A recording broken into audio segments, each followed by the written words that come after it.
we have a quorum. Can we go forward or what? That's good timing.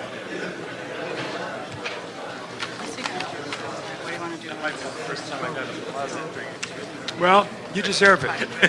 You really do. Paul says first time he probably got applause walking into a committee meeting, and I said, you deserve it.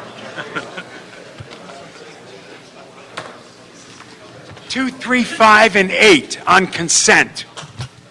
Why are we doing that, folks? Because it's pretty simple and people have no problems with it, and there's nobody speaking. Yeah, for item number 2, we do have a technical amendment in the resolution at the very bottom when it says for the resolve section. All of those should be PPD number 74, not 6 on that first one. So Technical one, okay. That's number 2, yeah. Number 3? yeah, number Rosendahl relative to LADOT agreement with Caltrans. yes, that we can do that on consent. Okay. That would authorize DOT to prepare and present an agreement that'll come back to the committee. It'll come back to the committee for them. The agreement will, yes. And number 8 is a report relative to the HSIP program cycle of 6 grant funds. What's that? That's some federal grant funding, and we have the project list attached to that, so we would recommend approval on that so the department can submit the grant applications. Well, it all makes sense to me. We've gone through a whole process of getting the list and creating the list and this and that and the other. Colleagues, can we put all 3 on consent? Yes, sir. 2, 3, and 8. Yes, they've said that. And item 5 as well for consent, that's a motion that was scheduled at the last meeting relative to a proposal for establishing a bike fleet. The motion would recommend the department come back with a report on the issues with that. I might add that this was a Labange-Rosendahl motion, and Tommy and I were talking about this. He actually has a bicycle in his spot, and he rides it around all the time. And the question is, instruct LADOT to report relatively to the feasibility, cost, and potential of funding sources to develop the City of Los Angeles bike fleet, which would be an exciting new idea. Do I have support of colleagues on this one, too? Yes. Okay. Mr. Kretz. So moved. That's 5 of them. That's 2, 3, 8, and 5. Okay. Now what? 10? Okay. We're going to go to item number 10, which is a Rosendahl-Kretz motion instructing DOT in consultation with the city attorney to report relative to the status of new online-enabled transportation services and other similar ride-sharing services with a determination as to whether these services fall under the city's tax cab regulatory authority and with recommendations for any necessary corrective actions. And DOT staff is here to report. Okay. Good afternoon. Good afternoon. Tom Drischler, Department of Transportation. Earlier this week, we issued cease and desist letters to 3 phone app transportation providers, Uber, Lyft, and Sidecar, on the basis that they have no permits to operate in the city of Los Angeles. Our primary concern is public safety. With these companies, we cannot assure the public that they are properly insured, that comprehensive background checks have been done on their drivers, or that their vehicles have been inspected. The department carefully considered the legal aspects of this enforcement action, including having a phone conference with staff and attorneys with the California Public Utilities Commission regarding the interim settlement agreements they entered into with the phone app companies. We determined that the agreements do not constitute operating permits in the city of Los Angeles. None of these companies approached the city to apply for permits before they began doing business here. None that we are aware of have applied for a business tax certificate with the City Office of Finance. That concludes the opening remarks, but be pleased to take any questions from you. Council members, you want to speak at all at this point, or should we go right to the public?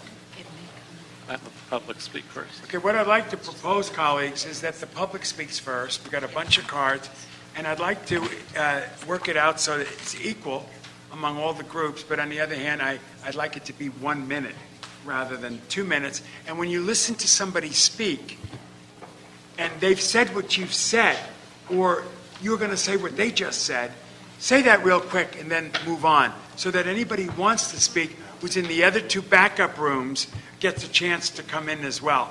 Bottom line is, why are you for or why are you against? And if you heard somebody say something, add to it, subtract to it, whatever. But I want you to be clear, this is for us to learn and understand and figure out what's in the best interest of the city and all of us. So with that, colleagues, does 1 minute work? Sure. It works. Okay. So it will be 1 minute. And Paul, I want you to grab these cards. Where are you, Backstrom? Take me through them. Or somebody did. Where is it? Well, Backstrom is missing on duty or whatever. Or we did. He went to the overflow room, obviously, to gather the folks. So to speak. I want to rattle the names off for me. Okay. Maria's going to help me rattle off the names. Philip Batten. His general comment. Philip, B-A-T-I-N. They might be in the other room. They're working on that. So, Philip Batten, if you come to the door, let the officer know that I just called your name. Francis Nazario. That's me. Oh, great. Have a seat. Thank you. Okay. Aiden Krupp.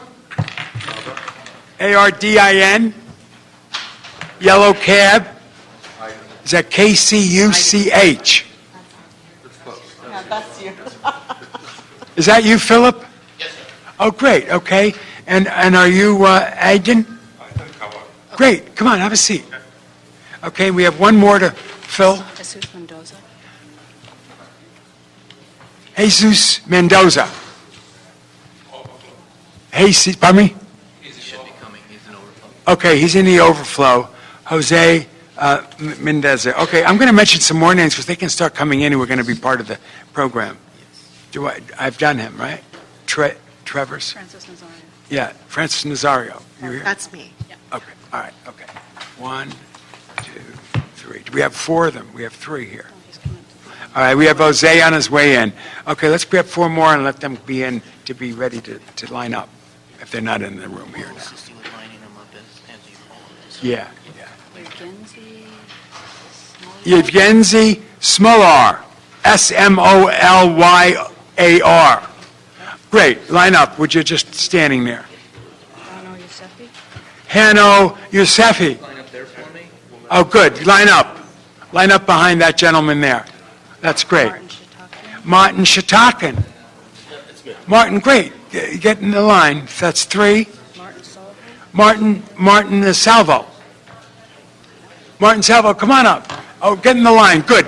We're going to be able to move quickly now. Everybody will get a minute, and we'll continue this process for those of you in the other rooms, just to know we're going to make sure everybody gets a chance to speak. Okay. Sam Overton. Okay, that's enough for the moment. We're going to go through it, and you'll scratch them off when we do them, okay? All right, sir, you're sitting in the first chair. Go for it. Good afternoon. My name is Jesus Mendoza, and I'm a safe and legal driver for Belcap. We were here several years ago agreeing to green 80% our taxi company fleet over a period of 5 years. We invested the money to modernize the taxi cab fleet and make it greener to fulfill the city's policy objectives. All of the cab companies are ahead of schedule in converting the taxi cab fleets. Uber, Lyft, and Sidecar came to the city and they are operating cars up to 13 years old. Our fleets have vehicle age limit and we don't accept cars that are 11, 12, or even 13 years in age. Not only are these companies operating other cars, but also larger vehicles that pollute the air. Our vehicles are inspected. Who inspects the Uber? Thank you, sir. Appreciate it. Ma'am. Good afternoon. My name is Francis Nazarian, and I am a driver and shareholder with Yellow Cab and have been for 12 years. I was also here 2 years ago when we had the franchise meetings, and it was a pleasure speaking to you guys then.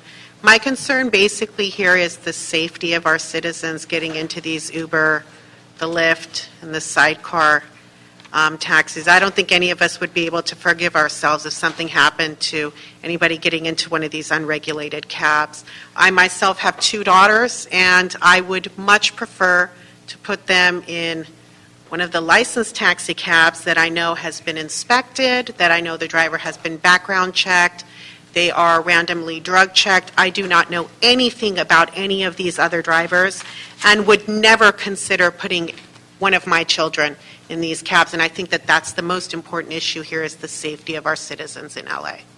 Thank you very much for that. Sir? Yes, my name is Aydın Kavak, and I'm a safe and legal driver for Yellow Cab. It's been over 10 years.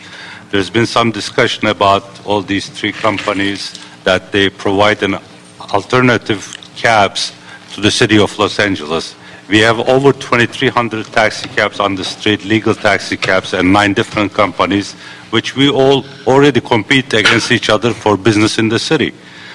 We compete fairly. We all pay our franchise fees, driver permits, background checks. We do so to adhere to the laws set by the city of Los Angeles. These companies, they just come in, they don't play by the rules. They play a shell game as to which no rules apply to them, all while continuing to take money out of our own pockets.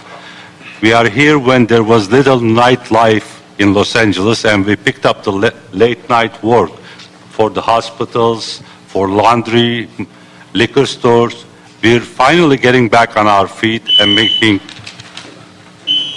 Finish your sentence. It's okay. And we're making some decent fees because we went through the economy. It was bad. Now we're picking up and we're taking some Very bread good. to our family. Thank you, sir. Good afternoon, ladies and gentlemen. My name is Philip Batten. I've been doing the taxi business almost 11 years with the city cab. We never had any problem with that until these illegal cab come in. Especially right now, it's worse. Every day is getting worse. For example, the other day I was waiting in front of across the street from Staple, that hotel, and that 5 people coming in, so I didn't fit in my car. Me and United, we were sitting over there. Then I was talking with the passenger. At the same time, the car jumped in front of me, and then he talked. And then these people are Chinese, and the other guy is Latino. He said, "Hey, man, you cannot do that." And then he told me, he said, "This is my cousin." He picked up. It's getting worse than that every single day, sir. So please, I ask LA DOT to check that these illegal cabs, sir. Thank you very much Thank for you, your sir. comments. And Mr. Labange has now joined us, folks. So we have a 4-member committee here. Call for more names for them to come in. Yeah, we're going to call more names. Mr. Labange, my colleagues agreed that it would be 1 minute, and so we're going through a bunch of them now. There are 2 other waiting rooms where people are, and we're calling them in right now. And I'm going to call in the next group as we speak. Michael Kalin. Come on, Michael, line up. Bill Rouse, Bill Rouse. Michael Giller, Michael Giller. Where's Michael Giller? Great. You're number 3 in that line there. 4. Matthew Giangrande, Matthew Giangrande. Matthew in this room? Matthew Giangrande? You probably are in one of those backup rooms. Come on and bang on the door, and the officer will let you in and line you up. Khalifa Mahid, Mahid. And the last name is spelled M-A-J-I-D. Good penmanship. Are you here in the room? No. Okay. Mandani, Michael Mandani. Michael Mandani. Okay. It looks like Joseph, but we can't really make out the Joseph. Could be Joseph. It has a business phone number. I don't know if you want me to put it out there. It's a 323 number, just to give you that. Leon Solmovec. That's a good name. I like that. All these names. Ahmed, Nataba Aman. Great. Okay, how many have we done? One more. Brej Alvadanian. Okay. Great. Sorry for mispronunciations, everybody, but thank you for that. Okay, we're going into the next group. Deep breath, everybody. This is group number 3. Who wants to start off, this side or that side? Go for it. My name is Yevgeny Smolyer. I'm the president of Los Angeles Checker Cab Company. and we're in front of you to say our concern regarding the safety of our riding customers and riding public. We all franchise taxi companies. We all bear the seal that's been given to us by you guys, the authorization by the city to drive. There's a lot of misinformation on the street about these apps right now. For example, City of Austin, Texas, just did a study or investigation.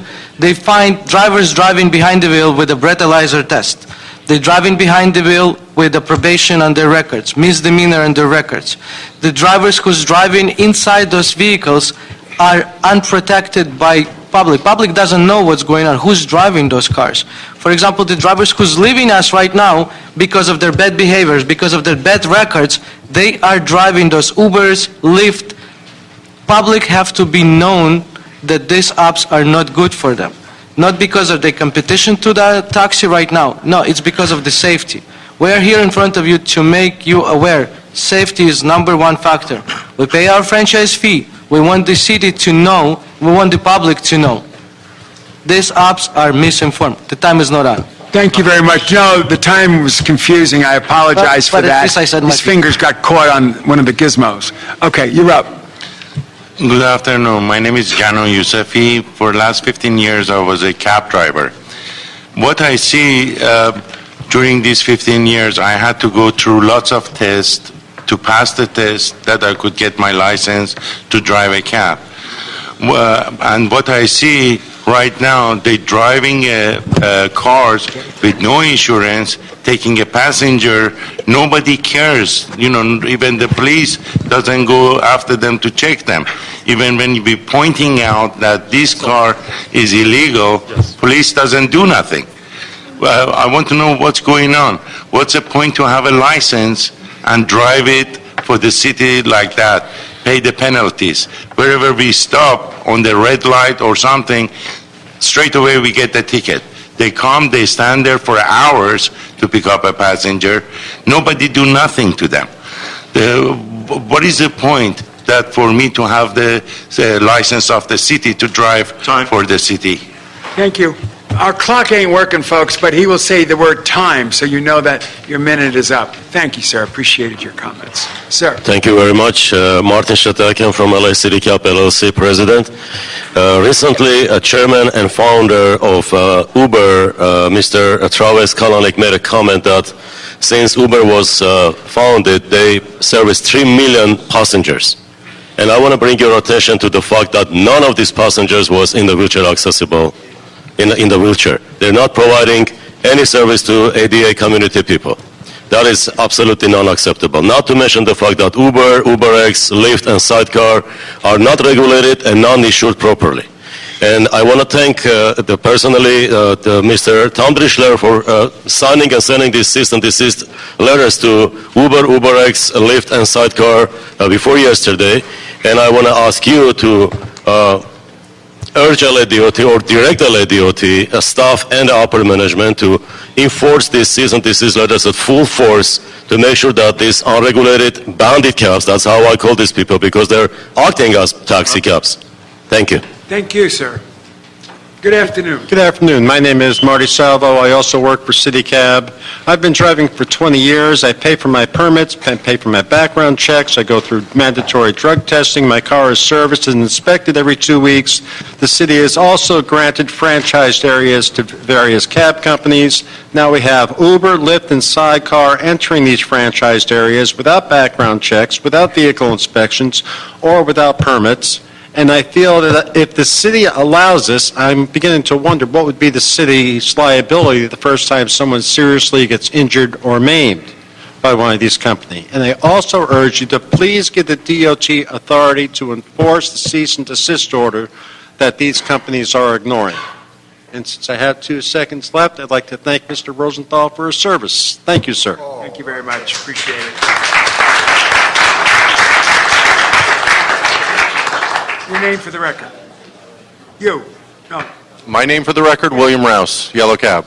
Today, Mr. Rouse, the LA Times had an editorial saying that we're doing the wrong thing. Would you explain what that means from your perspective? Obviously, you disagree with the LA Times. It means the LA Times doesn't really understand the rules of the city of Los Angeles, and it means it doesn't understand the safety issues involved with having a bunch of private individuals driving private automobiles for hire in the city of Los Angeles. That's what it means. Okay, thank you. I just needed to understand, because I read it this morning, saw my name and Paul's name, and we were wondering, what's this all about? Okay, Thank you, do you want to Councilman. add some other comment now? Sure, although I wasn't the next person in order. You want me to go out of order? I'd be happy to. Honorable members of the committee and the honorable chair, my name is William Rouse, general manager of Yellow Cab of Los Angeles and United Checker Cab. A minute's a short amount of time to deal with this issue, but I wanted to touch on one thing. A lot has been said about the Public Utilities Commission having reached a settlement with these companies. The Public Utilities Commission's regulatory structure has existed for decades. The state mandate that localities regulate taxi cabs has existed for decades. They have never, ever been interpreted to be in conflict with each other, and they are not in conflict with each other today. Simply because they've entered into settlements with the PUC does not authorize them to act as taxi cabs within the scope of the Los Angeles Municipal Code. They are using meters in their vehicles, taking demand response trips using meters. Under the Municipal Code, that is a taxi cab. Please enforce the cease and desist. Thank you. I'm Sam Overton, and Councilman Labange knows me as the president of the LA City Commission on Disability. Yes. But I'm not here for the commission today because the commission hasn't yet considered this issue, but it will at its July meeting. My main concern has been said once here, but it bears a lot of saying, and that is I have had a direct exchange with Uber, and they absolutely refuse any responsibility for transporting any disabled person. A person with disability like you in a wheelchair? How do Like they me, a explain blind person. I asked them, and they just said, we won't do it. Well, what about the law? Doesn't the law? Apparently, they don't care much about that. I see. Just curious. So that's the only conclusion I can get at. The problem, some disabled people are extremely vulnerable when they're in a vehicle, and we've even had instances where there have been there have been attacks. So, anyway. Okay, well, I appreciate you saying it, and I, a person with disability myself with cancer, I can tell you it's tough and rough, and if they don't set it up right for us to get in, we can't get in a cab. It's as simple as that. It's a matter of our own safety and our own survival, and I'm just shocked to hear that. Sir, you're up. Yes, my name is Khalifa Majid. I drive Checker Cab. I know today we talk about Uber and other companies, but actually the major problem that we taxi driver faces is our problem is the Department of Transportation, City of Los Angeles. We do not have, we cannot drop at Staples Center. We cannot drop at Convention Center. We don't have anything.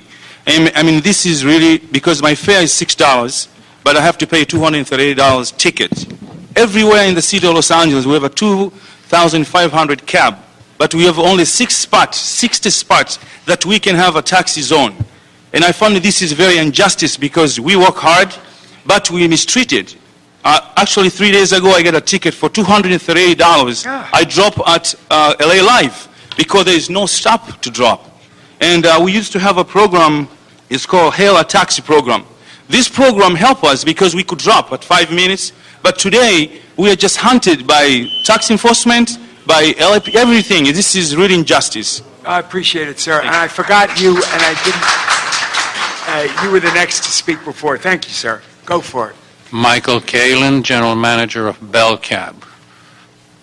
Mr. Chairman and members of the committee, it was touched upon already that the cease and desist letters need to be enforced right away. You may or may not have followed, in their arrogance, all three recipients of these letters came out in the media, visual, printed media, radio, stating clearly that they don't much care about these letters and they will continue to operate. Unless there are teeth to these cease and desist letters, they won't mean much to these people. Secondly, I'll try to compress it within the minute.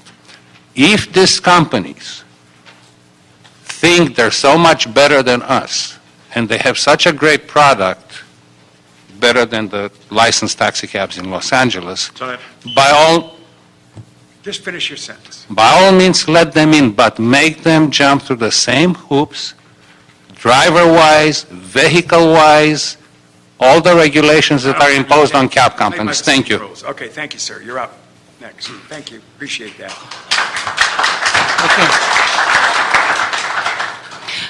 I would like to ask Mr. Mike Medani to talk to my behalf because No, you either- my English is It's very okay, poor. It's all right. You can talk. We'll accept you. Go ahead. It's hard to express myself. Speak from your heart. Go ahead. Yeah. Tommy's right. Well, we have problems with taxi cab stands. We don't have enough taxi cab stands in Hollywood area. We need more taxi zones, like at least like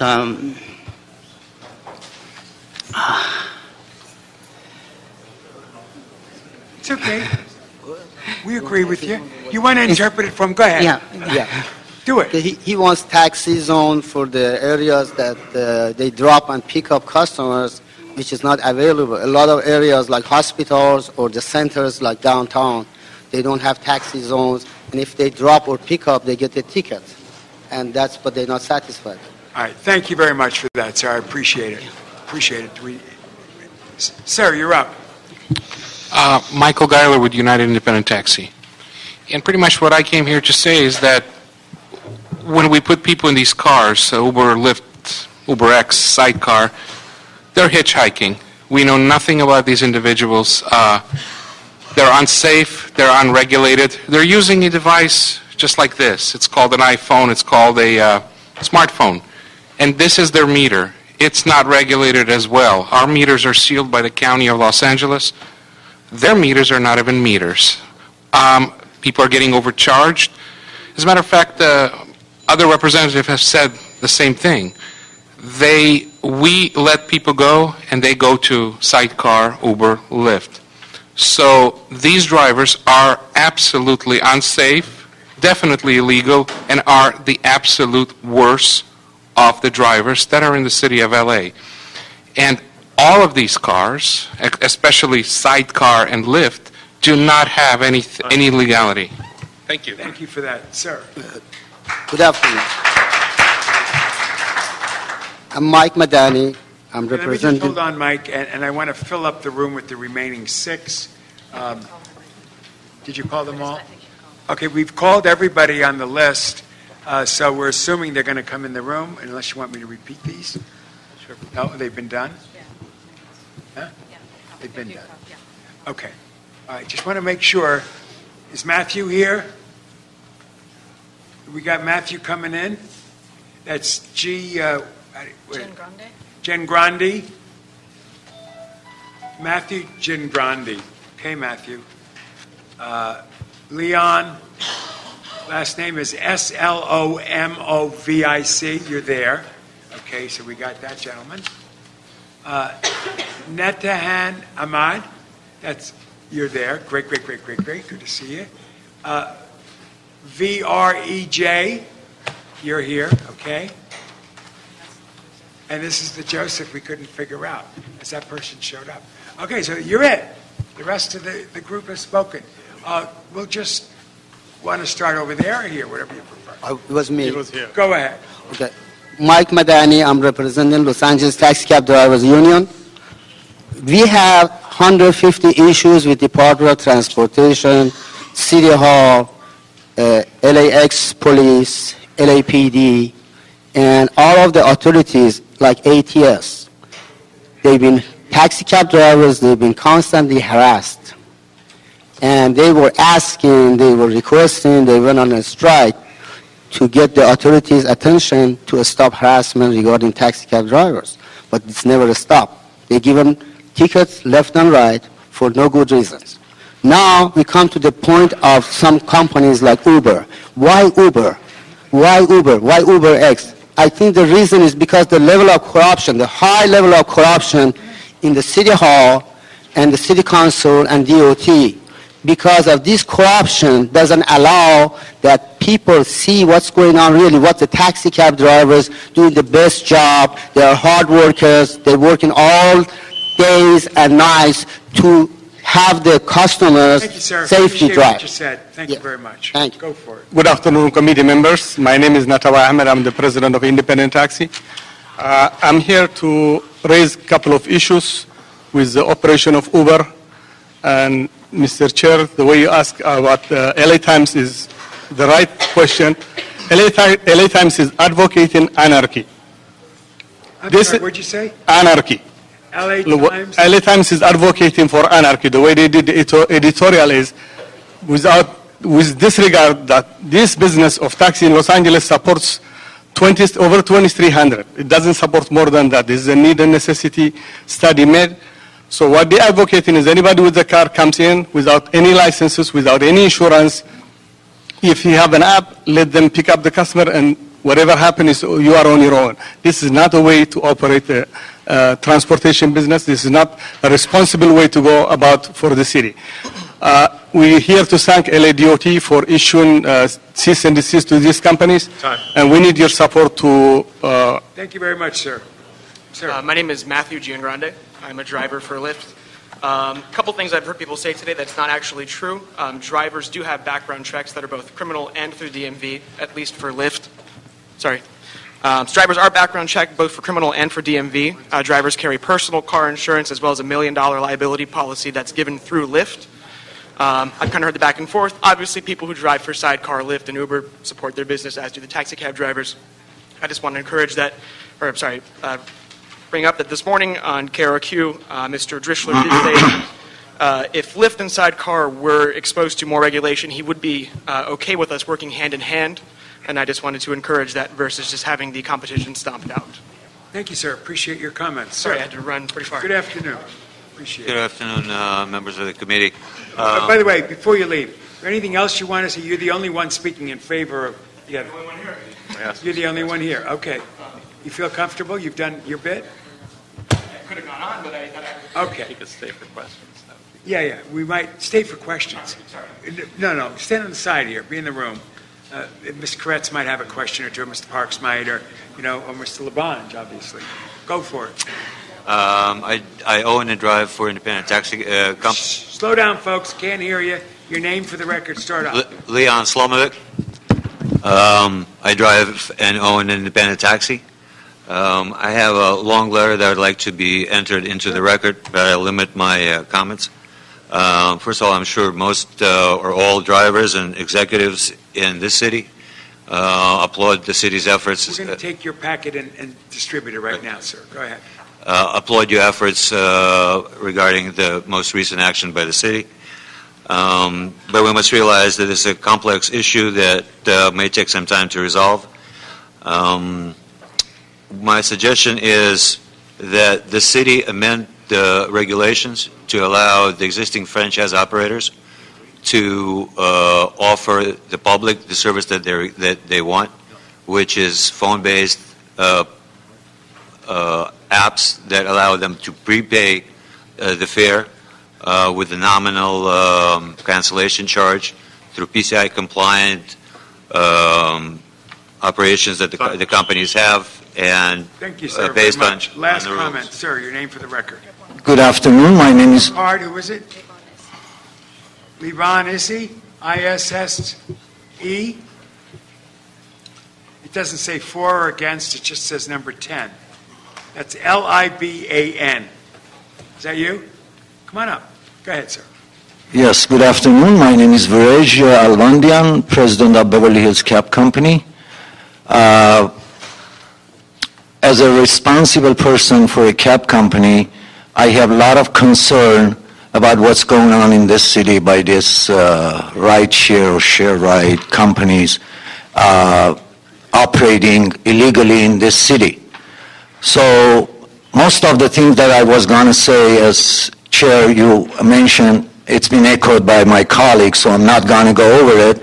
But I urge you to use your authority, to use your power to dismantle this bandit companies from this city.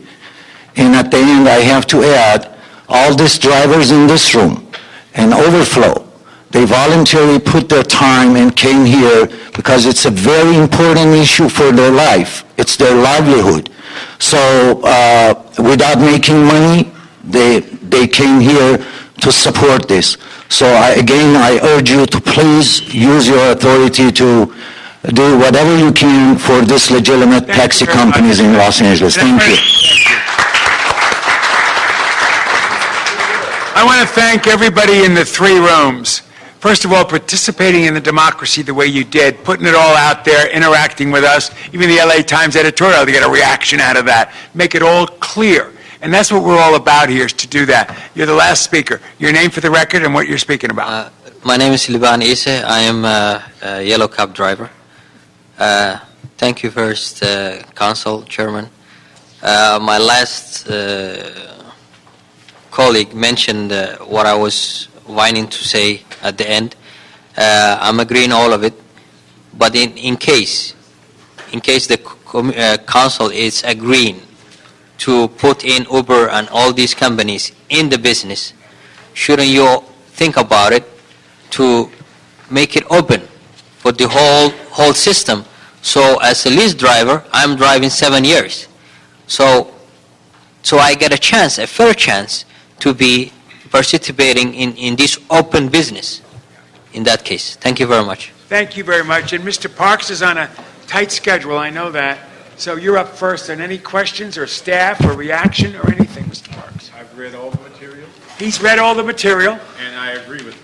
And he agrees with them.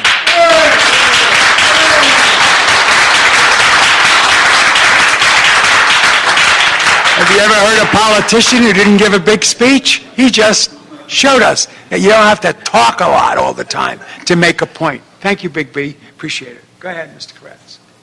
Yeah, I have a few questions for the representative from Lyft, I think it was. Was that the right? What? Would you be willing to answer some questions? He's an employee. He's an employee. Yes, please. Tell him, man. Yeah, I mean, he's under no obligation if he doesn't want to. Mr. Chair. Say speaker loud on that. I mean, I don't know if, since you're not a representative, if you can tell me if your company had to be treated like everybody else, would they be willing to pay the same franchise fee that taxi companies pay? I couldn't answer that question on their behalf, no, but I don't think drivers would necessarily be opposed to it if there was some security that what they were doing was accepted and legitimate and wouldn't expose them to any risk, legally or otherwise. Do you know if they would be willing to start picking up disabled Actually, that was one thing that I wanted to mention, but for the sake of time, I thought I couldn't. We do pick up disabled passengers. There's actually a gentleman who wrote a blog. His name is Michael Nowowitz. He's a disabled man who cannot walk, I believe he said, more than 1 or 2 blocks. And he loves Lyft. If you Google his name, you can read all about why he chooses to use Lyft. Another anecdotal evidence that I can provide. So does that mean that your company would be committed to pick up every disabled passenger that... We'd definitely be willing to accommodate. I know that all drivers, Lyft is community-based. Our goal is to build community in addition to the transportation. Nobody has any opposition whatsoever to helping somebody with a disability. We would accommodate anybody as best we could, involving contacting other drivers with different kinds of vehicles, whatever that may be. Are you willing to use meters that were set by the City of Los Angeles and rates that are set by the City of Los Angeles? Me personally, or... No, would the company be willing to do that? Again, I'm not a representative of the company. I'm a 1099 independent contractor using the Lyft platform. I don't actually work for them. How about buying more environmentally focused cars like hybrids or plug-in hybrids? The idea behind Lyft is people are using their own private vehicles in an effort to have fewer cars on the road. So if they're old and polluting... I don't think there's anybody who's kind of young and, socially minded that would be opposed to having a hybrid vehicle. There's nothing wrong with that at all. If I could somehow get a hybrid car, I absolutely would, 100%. Okay, thank you. I appreciate it. Okay, Mr. Labange. If I could just make a comment as well. Sure, please do. I mean, I've heard complain that we're not allowing alternative vehicles, but an alternative system. But the question is, alternative to what for me? Because right now we have a system where we've asked the taxi companies to provide every single thing we want to provide, and they do. So I don't know what the alternative is that we're looking for, other than no employee protection, no environmental protection, no consumer protection, no safety protection, no guarantee of ADA service, no regulations, and as far as I see it, huge potential liability because we know that these unregulated folks are out there, and we're not doing anything about it. So, are you referring to? Excuse me, you're not. You're just here. You're not being asked to speak. I don't see any value to this other system unless when we next open up our franchise for considering new franchises at some future point, they all could apply and play by the same rules, and then it would be fine. Otherwise, I think the first time that we have some sort of a disaster where some unchecked driver does something bad to a passenger, we're going to be 100% responsible for this because we know about it, we've had a hearing about it, this will come before council, and frankly, if we don't do something about it, I think we only have ourselves to blame and ourselves to pay for it. I do have one other question for the gentleman who's here, though. I've read in the newspaper and several articles that all these companies don't intend to comply with cease and desist letters from the city. Do you know if your company and these other companies are planning to respect the laws of the city of Los Angeles and comply with these letters? Again, I don't feel comfortable speaking on their behalf. The stance of Lyft, the company that I work for, is that the California Public Utilities Commission has given them the okay to go, and that, as far as I'm aware, supersedes any city law regarding taxi and such. Thank you. Okay, Mr. Labange. The question. Remember, I think everything should be an even field, but in the same, we're in a dynamically changing world. What if all the guys who ran a line of time machine, anybody run a line of time machine ever? Yeah, where'd you go to high school? John Muir, Pasadena, Mustang. You had print shop. I had print shop. So line of type, used to type on the machine, and out came a cast steel. Then all of a sudden that transferred and changed to this what they call clean printing without all the steel and the molten pig and all that was they make the type.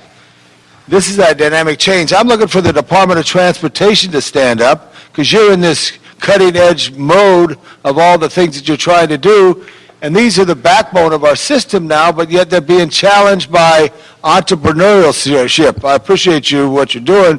You're a brave young man to be here in front of all these great ambassadors of our transit system by taxi, but at the same time, what do they do in San Francisco? What do they do in Berkeley? What do they do in Sacramento, Fresno? PUC is a statewide thing. Do you know that at all?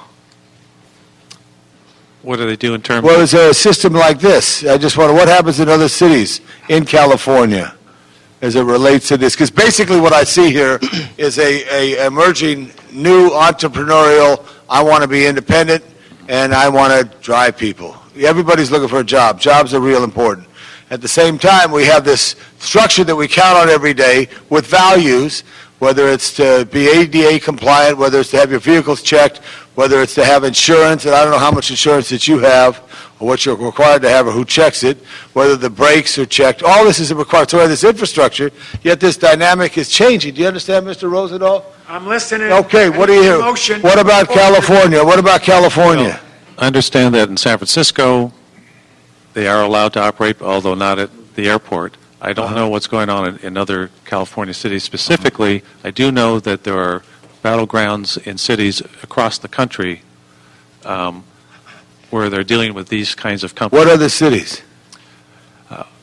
Austin, Chicago, New York, Boston. Austin's the capital of Texas, I think. Right. So that has a lot of focus. And the modus of operation of this of these companies is they simply come into a market and go into business, and then they wait until What's the difference regulators. of the person? What's the difference of the person if you're with Public Works Department and someone who sets up a fruit stand on a sidewalk in Los Angeles? This is the challenge that we have, and I don't know what, Mr. City Attorney, how do we protect the infrastructure that we franchise, that we have guidelines, and yet the entrepreneurship that takes place here? Well, it's more akin to, say, if you're going to build an addition to your house, are you going to use a licensed contractor, or are you going to use someone who's unlicensed who's going to be cheaper? Well, whether you're going to get a building permit or not. Because if you get a building permit, then it's get inspected. If you get a building permit, then the county assessor looks at it, and they determine the value of it. That's the thing that I think that levels the playing field. So I want to level the playing field, Mr. Roosevelt. But one other question.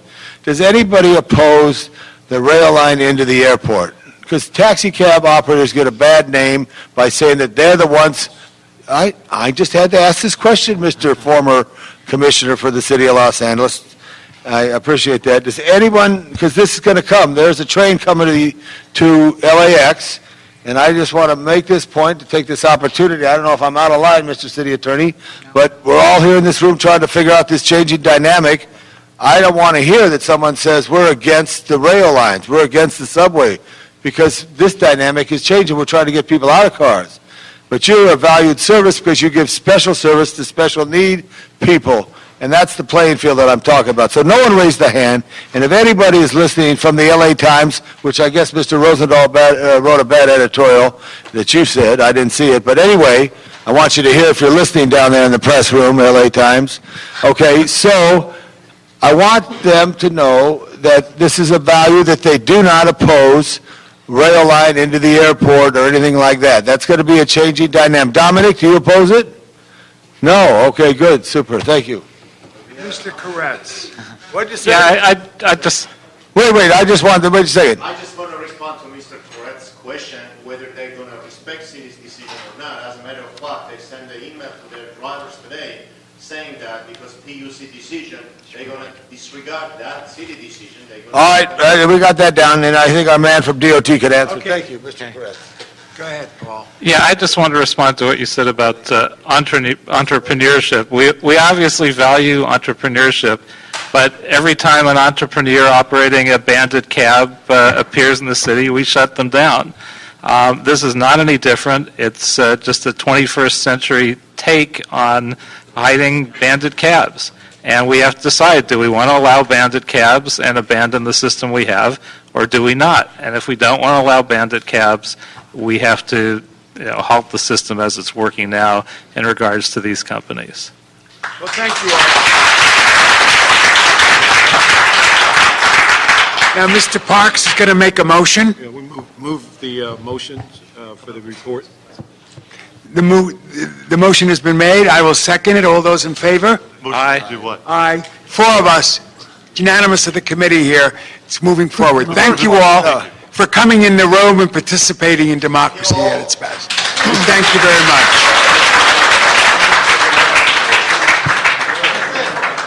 Okay, as you clear out, we're getting ready for the next issue.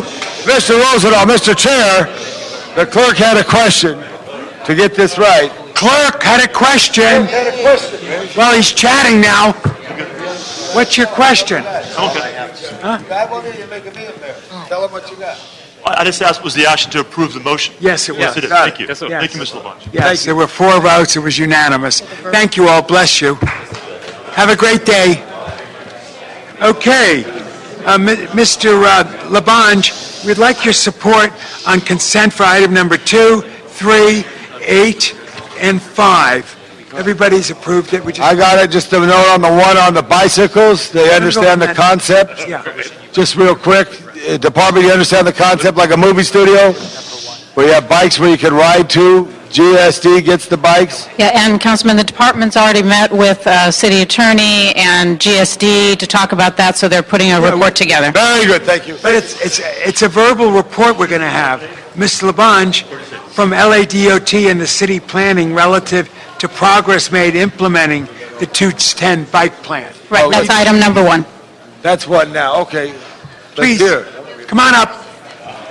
This is what Mr. LaBonge's passion is for, and we wanted to make sure we got this one going. But we've done all the others on consent. Right, Maria, birthday girl? Everything's fine? Yes. Okay, so now we're doing motion number 1. Would you read that for the record? Item number 1 is a verbal report from the Department of Transportation and City Planning relative to progress made implementing the 2010 bicycle plan, and we have staff here for a quick presentation. Thank you. We got a presentation to look at.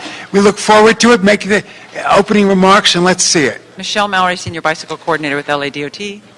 David Summers, Department of City Planning, Bicycle Plan. So we, as your final Transportation Committee chairman meeting or member meeting, we put together a quick presentation to show you where we are after adoption of the plan. As you'll recall, the bicycle plan breaks down into 3 elements. It's the policy document with the bicycle plan, the technical design handbook, and the map document. So the plan breaks down into essentially a 1,680-mile network, the backbone network, the neighborhood network, and the green network. This gives you a comparison of the past plans and the 2010 plans and how they break down. But essentially, what you'll see with the 2010 plan is 719 miles of bike lanes or the backbone network, 825 miles of bicycle-friendly streets or the neighborhood network, and 139 miles of the green network or bicycle paths. So this is what we had when we adopted the 2010 bicycle plan, and that's a mix of bike lanes and bike paths. And this is where we are today. This is what we've put in on the ground since adoption of the plan. And tell us what that is. How many we got on there? How many miles? Keep going. So this again shows the incremental change over the years, and the last bar there is 1213. We're actually a little bit higher than that. Next. So what we have put in, and this is difficult to see in this room, is 5.5 miles of bicycle paths. This is since adoption of the plan. Where's that exactly? I want to know. That's Atwater Village. That's Where at Atwater Village? I don't think so. Where is it? There's no chain link fence like that in Atwater Village. Actually, almost to Oros. It's almost to Barclay. Next. Is that chain link fence new? No, that's the piece that opens because the channel is box channel there. Uh-huh. So that's why there's the chain link fabric there. We've put in 157.7 miles of new bicycle lanes, 41.88 miles of share road routes, and 1 mile of bike-friendly streets. We'll be doing more of those next year. And these are the totals, which is kind of right in the middle. But we are, to this date, 56.5 miles of bicycle paths, 315 miles of bicycle lanes, 124 miles of bicycle routes, and 52 miles of share road routes. That's our overall total in the city. Next. We also have 11,124 bicycle parking spaces throughout the city. Those 11,000, do they all have the ability to tie into them with your own mechanism? Yes. Yeah. You can see there are various types of racks, but they're all racks that somebody would need to bring a lock or their tricycle. They can lock their tricycle to it. Next. We've been doing some campaigns with our partners. The campaign on the left, the Spanish language campaign that says, be careful, your family rides bikes too, and the Give Me 3 campaign. And I should note that AB 1371, the 3-foot bill, is in the State House right now and passed Assembly Transportation Housing Committee yesterday. It'll go to the It'll go to the floor of the Senate. We hope within the next month or so, and hopefully move to the governor for his signature, which we hope he will sign this year. Beautiful. Next, we've done Ciclovia 7 times. Next. It's just taking. Question on Ciclovia. Whoever did the planning on the side streets where a lot of cars were towed on Dunsmuir and I think 2 streets. Are you familiar with the complaints? I'm not. You should be, because a lot of cars were towed. I think it was an over-ambitious idea by an engineer, so I request some feedback. I understand street closures, but you towed a bunch of cars Sunday morning for that. And so make sure you look at that. Okay. Thank you. We have a wayfinding signing project. This is what they're basically going to look like, and we'll be putting those in the next 6 months. We're still using social media to reach out to the bicycle community and the public in general. Next. Our website, which is bicyclela.org, and that you can request bicycle maps or bicycle racks at that location. Next. We have triple racks on our commuter express buses now. And that's essentially our presentation, although David's got some comments as well. Just also wanted to add that as of March 13th, 2013, the bicycle parking ordinance became in effect, which substantially expands the overall requirement of bicycle parking in new development, requiring bicycle parking for multifamily projects for the first time in the city. It allows replacement of automobile spaces with the number of bicycle parking spaces, differentiates between short-term and long-term bicycle parking spaces, and develops design requirements where those bicycle parking would be required, located in the site design to further prioritize bicycle access. And in addition to that, we've also have in effect a bicycle plan trust fund. So now we're collecting money from some major development projects that would perhaps maybe have a development agreement that goes into that trust fund to help us further build out the bicycle network. That helps us, and that helps leverage some of the public money that's being put aside, like Measure R. So that's helping our money go even further than it would have before. So those are also significant contributions. And that's it. Any Go for it, Tom. No, this is A couple great. questions. Okay, what I want, Mr. De La Vega, please. A bicycle rider yourself, and you take public transportation as well, so you're directly connected, as Tom is, Right. to resolving these issues. So I like your leadership on that. Go Right. ahead. Thank you. I've asked the department, I don't know if I have to get a motion or what, I want a map of the city that shows what streets are going to be goods movement streets, big streets, that is just going to be not a shared street per se, because there is a certain traffic element. Is there a map being prepared to show, like Olympic Boulevard? Mm-hmm. Do you have any plans for Olympic Boulevard? Olympic Boulevard has served the city as almost the valve for the Santa Monica Freeway because of its challenges that people do use Olympic. Right. I want to see if there are Yeah. streets that you're going to say, these are what we're, Yeah. quote, not going to have dual-purpose streets, but traffic streets. Yeah, Or are you giving up on traffic totally? No. We understand the context that we're in as the city of LA, but it's a really great question because right now we're in the process of updating our mobility element. As a part of that, we're creating a series of priority networks. One of those networks will actually be a vehicle priority network. So essentially, that network will be essentially performance measures and design that won't prioritize any other travel mode over regular traffic. So Olympic Boulevard may either be a multi-use street or on the vehicle network. I know it's not on the transit or the bicycle enhanced network, but that's something that we'll be taking further input in. For the street to decide whether it's Pico or whether it's 6th Street or something that's complementary to feed that. I think I want to see that, though, Mr. De La Vega. I want to see it out there, whether it's Victory Boulevard across the valley. When there is a major incident on our state highway system, people do fall into the city streets, and then they sometimes don't know how to find their way. So I need to see that direction from you, because it used to be that someone stood up for streets, but no one's standing up for streets anymore as we try to transform the city, which I understand. I got that, but I think it's very incumbent. And also, Michelle, I did not see a slide up there say LA Unified School District or anything like that. I'm 49, 59. I don't know how many years ago that is, like 40 years ago, 45. Yeah. I rode my bicycle to school. What are we doing with schools and bicycle safety? I didn't see that in the report. We do have a safety education program that's been ongoing. But it's not in your report, which I'd like to see in your report as you give to council, so that you state that there's an outreach. I saw the Auto Club in their magazine had a whole big thing on bike safety, which I thought was amazing. So I just think reaching out to schools are real important. In LA Unified, I don't know if we do that. We have a program. We have a program for elementary and middle school children. We meet about a third of those children per year, and we rotate through. So while we may do a third of the schools one year, we'll do the next third the next year, and the following year we'll do a third, and we use TDA funding to fund that program. And the last thing I did want to say, the MTA, or the second to last thing, the MTA, do you meet with the MTA and go over things? Regularly. And is bus operations there? Yes.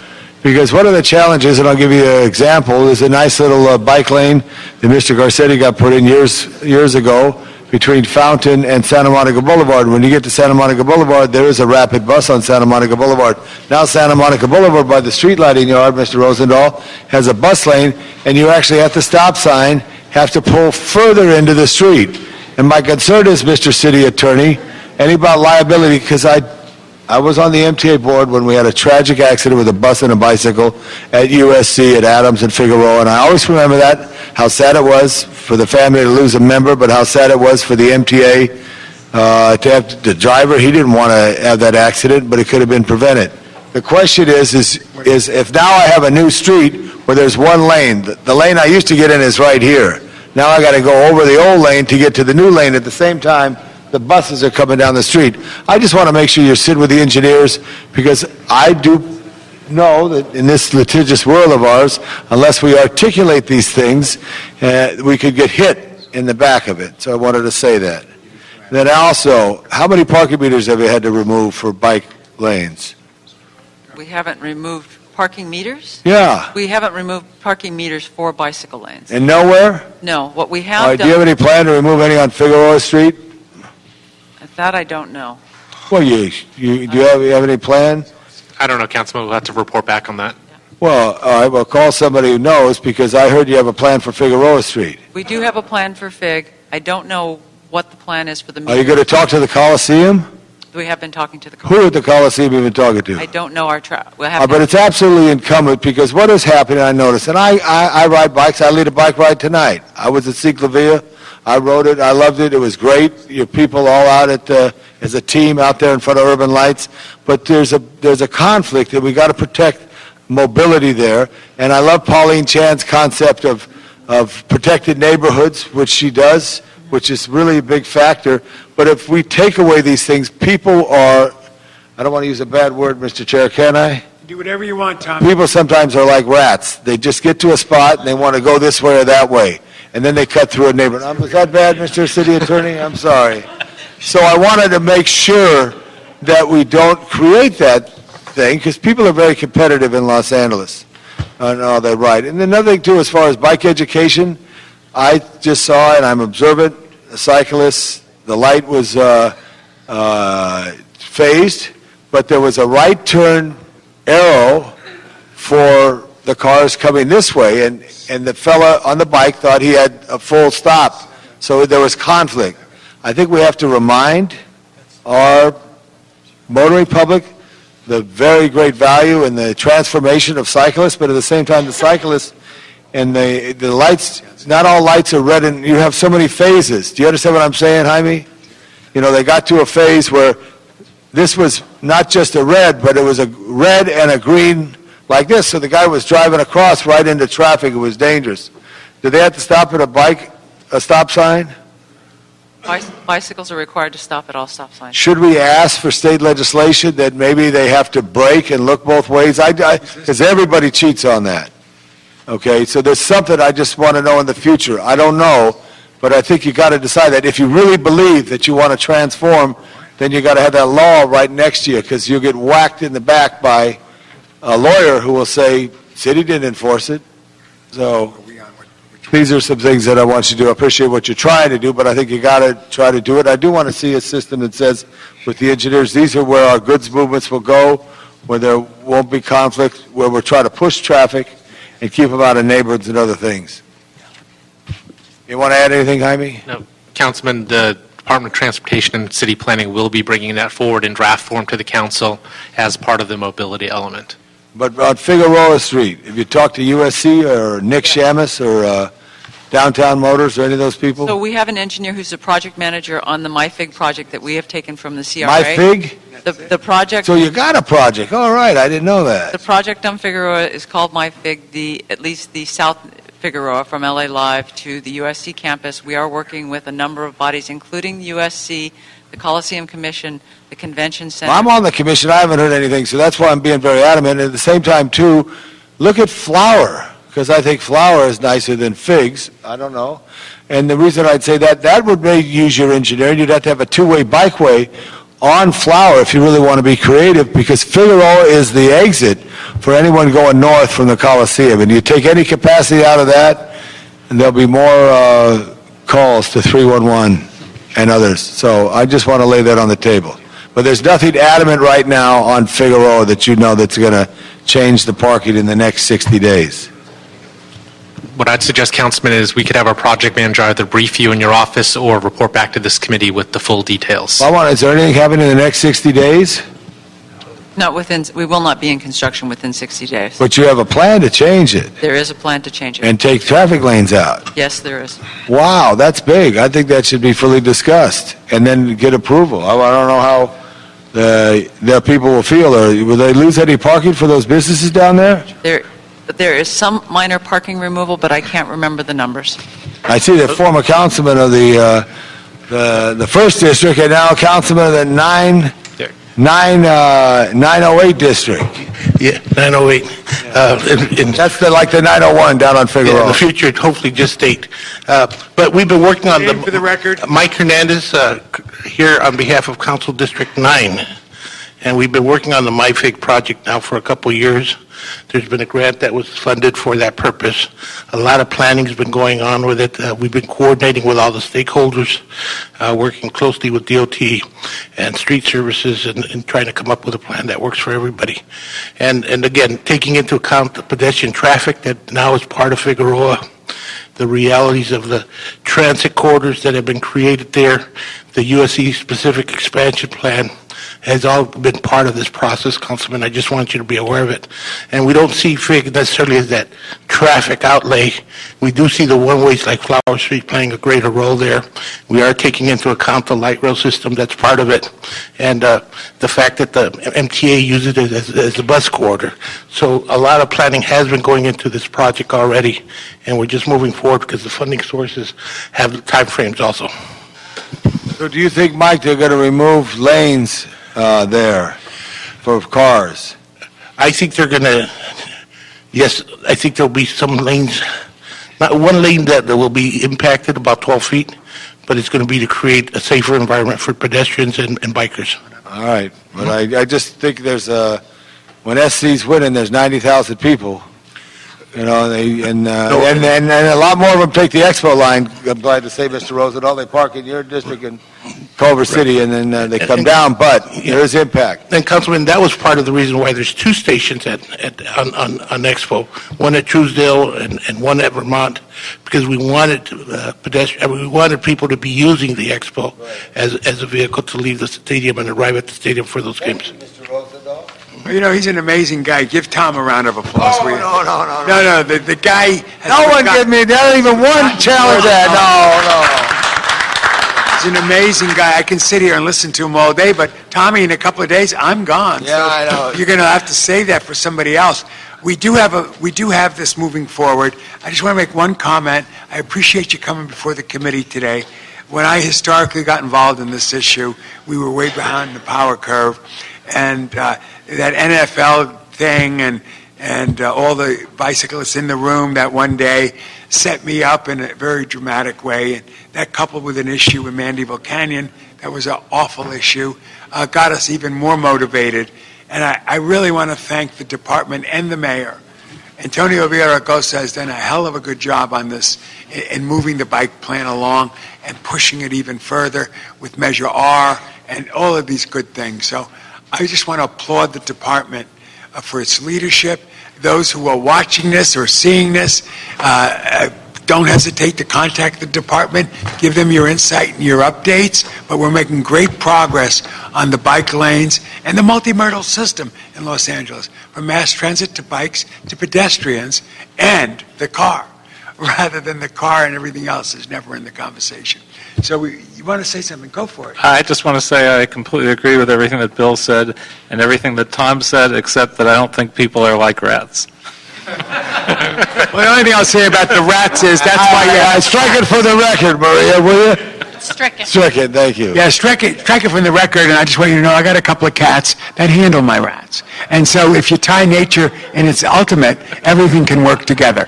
Okay, thank you for the presentation. Thank you, Department, for everything. We have one public comment card first before we go back to the agenda. Sarah and the great lady sitting in the back of the room, come on up. You're up now, okay? That is you.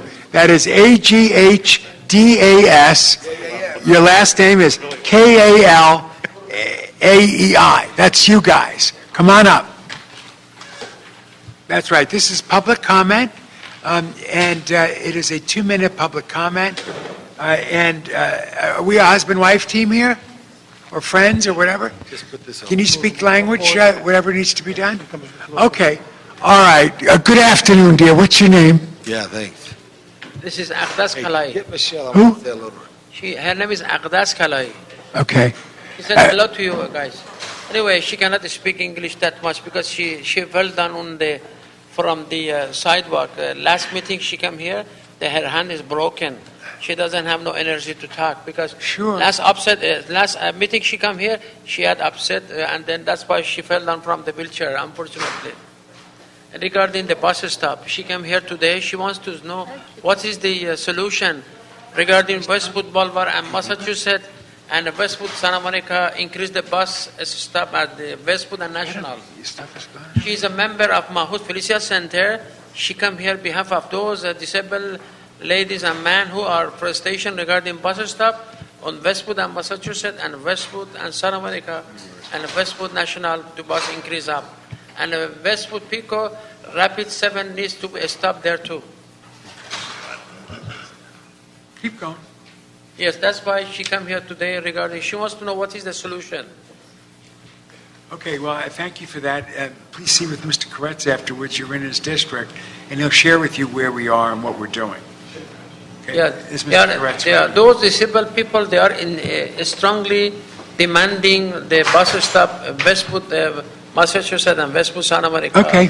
Increase the bus stop at Westwood National. Thank you. Appreciate it very much for your comments. Okay. Thank you. All right. Thank you. Okay. Now we just have a few more items, folks, and then we'll be able to move forward with it. The next item is going to be what? Item number 6. Item number 6 is a council budget motion instructing DOT to report relative to potential construction shortfalls for the Expo Phase 2 bikeway projects and recommendations to ensure the preferred design. Okay, well, what I'm really asking, colleagues, is direct BOE to work with LADOT to develop a cost estimate, explore Measure R funding, and negotiate a final price with Expo Authority and the contractor. Seems like a no-brainer. Can we go forward with that? Do we need to talk about it further as a group? We seem not to. Go with it, says Mr. Labange. Got your support on this too? Yes. Mr. Koretz? Yes. Okay, it's unanimous. We're moving forward with this motion, which is a recommendation to direct BOE to work with LADOT, develop a cost estimate, explore Measure R funding, and negotiate a final price with Expo Authority and the contractor. If we can just say that's a BOE for a Class C estimate, just to clarify. Great. Okay, thank you very much. Unanimous on that. What's next? Item 4. Item 4 is a DOT report relative to the proposed use of Measure R funds in the amount of $1.8 million for the Broadway Streetscape Master Plan Phase 1 implementation pursuant to a Weezer-Rosendahl motion. Okay, and the recommendation will be to do what when we're done?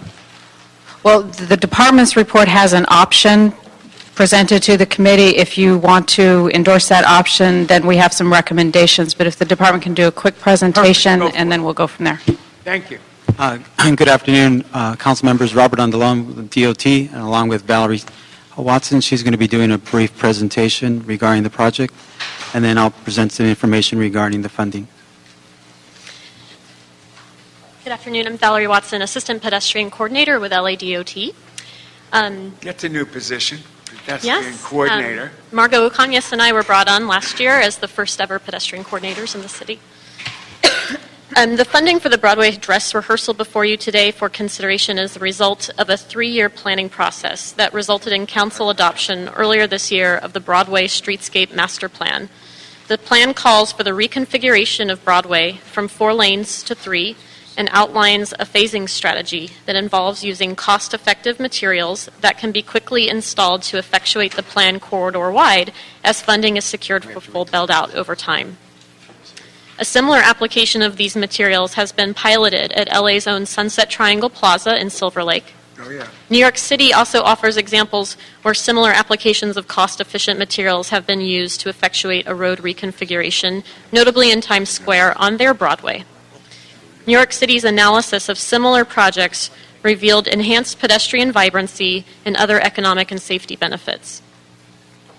Here at LADOT, as we look to formalize a citywide placemaking program which will allow communities across Los Angeles to apply for innovative treatments like plazas, parklets, or bike corrals in their own neighborhoods, this dress rehearsal on Broadway offers an opportunity to pilot a new corridor-based typology to add to our growing kit of parts for complete streets and pedestrian enhancements. Great. This project also enjoys broad stakeholder support afforded by the Streetscape Plan process and partners for long-term maintenance in our trio of downtown bids, business improvement districts. LADOT staff have worked over the last few months to translate the Streetscape Plan into a striping plan that considers traffic flow, signaling, and turn movements, and have explored the feasibility of various materials appropriate for this context. We will be discussing surfacing options with our sister departments, Bureau of Street Services and Bureau of Engineering, to evaluate the product and its application. So please take your questions. Before that, I wanted to just offer a couple of examples of similar applications in New York City on the screen up here that show the range of materials that we would be using, the cost-efficient materials for this application. That was great. Appreciate it. Yeah, Mr. Labange, of I course. just want the city attorney to note, several years ago, there was a problem in Santa Monica at a farmer's market where someone didn't have hold. I'm fearful of parklets. I'm fearful of that activity. I'm fearful of distraction. I hope they look at this real hard. I believe Broadway is the busiest bus street as between First, am I correct? Between First and Olympic, the busiest, those 10 blocks are the busiest. More bus lines on Broadway than any other street. Do you know that? That's right. Okay, so I want to know what the MTA thinks all about this, because if they sign off on it, I'm going to look to you. But I do believe it's a challenge because people do get distracted on. Well, one of the first things I learned when I started with the city some 35 years or 38 years ago, whatever it was, there was a lot of rear-end traffic on Wilshire Boulevard because there was so much distraction of people looking at who's on the sidewalk. And the vibrancy of Broadway, which is trying to be resolved, may distract people. And also, I would not support any of this unless there's a power for the future streetcar if it's underground and come up from the bottom of the belly of the rail car, like they do in Bordeaux, France. I think if it's overhead wires, it loses all the beauty and charm.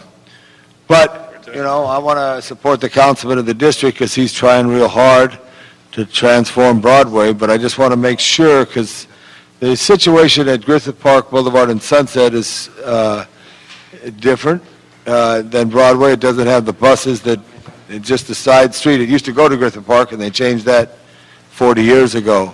So I wanted to make note of that, so to make sure the city attorney's office reviews that, to make sure it's something that is safe, and also that you work with MTA very closely on that. And what streets, I could be for a lot of this stuff if it's a certain period of time that all the lights are flushing, and that's another bad word, Mr. Koretz. But did you use the term in transit school, flushing traffic out? What do you call it? I think that's what they call it. Okay, so, at some period of time, because there's certain streets like 3rd and like 5th and like 8th that go directly to the Harbor Freeway. For north and southbound. So we got to, there's a whole big picture of downtown that I could see it. I know it's real important to look at these issues, and at the same time, I've heard from downtown residents how they really love to see the change that has gone place there, the work that Ms. Perry has done, the work that Mr. Weezer is doing now. I think Ms. Perry got a park built down there on, if I have it right, that they somewhere on that. There was you. Spring Street. You came in as it was almost nearing That's correct. its final works, whatever the case may be. All that's good, but and I remember too, I think about this, a 74-year-old man fell into the street at Broadway and First Street, and an MTA bus, and I think it was an RTD bus that's that long ago. I know that was long ago. So all these factors are real important because safety is number one. So I want you to look at it all, and I will support this because the councilman works so hard and his special deputy works so very hard on this, but be aware that I don't want to see us, back into a problem. Okay, speaking about the special deputy that's here, would you like to say something? Thank you, Mr. Rosendahl. Jessica Wethington McLean for Council Member Jose Huizar. Valerie covered a lot of what the streetscape plan does. It actually prioritizes people over vehicles. The point of the plan is to make Broadway safer, to slow traffic down, and to really make it a place where people want to walk and spend time. Valerie, would you mind terribly advancing the slides? I'm a little bit disadvantaged here. That's sort of a rendering of phase one of the plan, which is temporary materials that Valerie talked about. I just wanted to share some information with you about safety regarding Broadway, if you wouldn't mind advancing, Valerie. In New York, when they did some projects like this is in a report called Measuring the Street, which I recommend all of you who are interested in complete streets and pedestrian stuff in LA to read.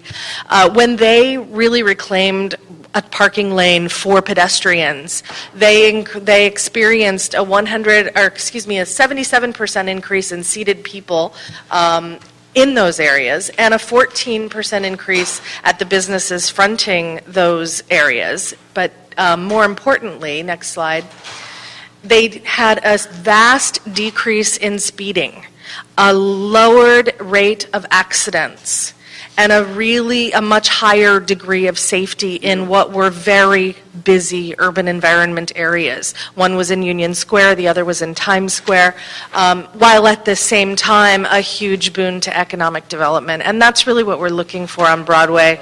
It's very sad, the accident that happened on Broadway just about 2 weeks ago, where a tow truck was going 62 miles an hour down Broadway and collided with a Metro bus and the driver deceased.